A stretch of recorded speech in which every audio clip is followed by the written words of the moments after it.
Hi guys, how are you? Hi, Hey, Rachel. Rachel.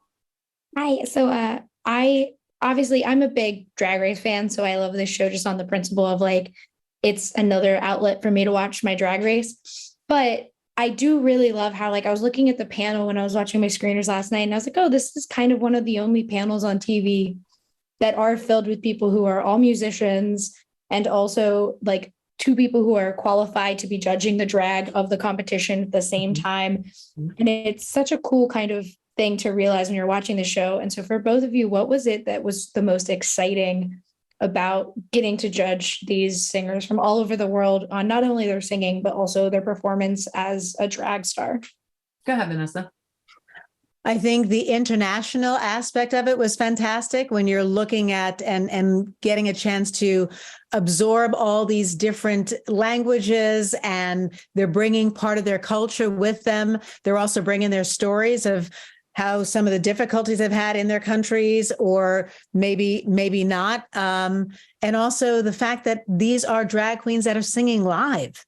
That's incredible because, yes, you've seen drag queens compete when they're lip syncing and they have to lip sync through their lives, but when they're out there actually singing, it brings it to a whole nother level.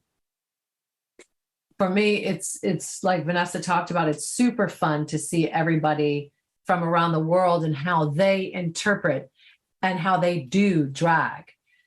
You've seen the iterations of RuPaul's Drag Race from around the world, and it's fun. And each one is so different because it is done differently. But also, there's the aspect of seeing people that maybe haven't left their country. I haven't done a lot of traveling, and certainly I've never performed on TV or in a competition. And it's so much fun to see them achieve their moment, achieve their dream, even if it's just a fleeting moment of pride of I nailed that song in that moment.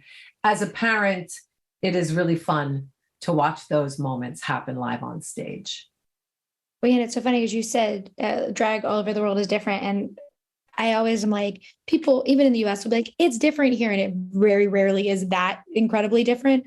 But then when Trevor Ashley said that on the first episode and then explains how drag is in Australia, I was like, oh, okay, that actually is very different than in the Very US. different, especially And down under. Yeah. yeah, and it was so cool to kind of see, like, oh, no, it is really different in all these places.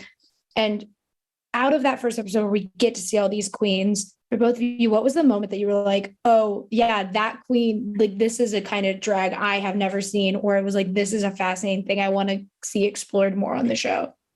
To be honest, I've seen every kind of drag there is at this point. So I'm just being honest with you. So Yeah. when it does surprise or shock me, I'm the one who's most surprised. I'm like, what?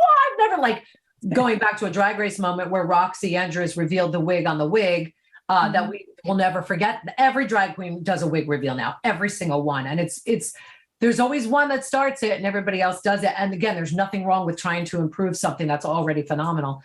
It's hard, but so for me, it's if I can see something new, I am the first one who gets floored. But it doesn't have to be new, it just has to be good.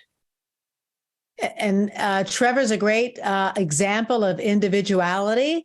Trevor's talent and approach are much different than the beauty queens that have done the pageant girls, and then the ones that are new to it and trying to kind of discover what their rock and roll edge is and their pop princess. So it's wonderful to see all these different genres of music, but all these approaches to drag. It's really an art form which is displayed beautifully in Queen of the Universe.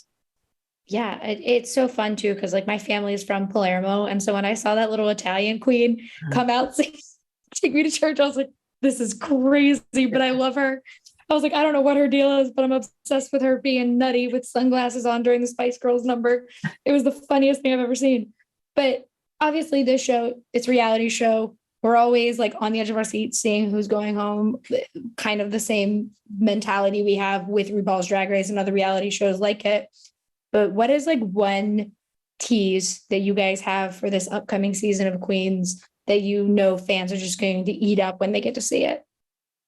Well, the fans are going to eat up everything. They're going to love everything that they see this season because it is it's a feeder. This show is a feeder. It'll give you everything you want. But I'm going to let Vanessa touch upon something that happens a lot this season, a couple moments in particular that is very touching. There are two queens that have family members that get a chance to interact with them in the show.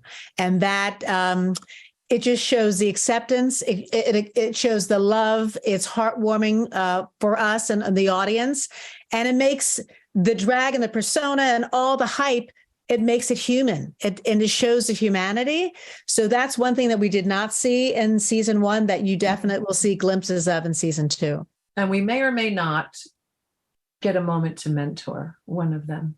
Mm-hmm. Oh, I'm so excited.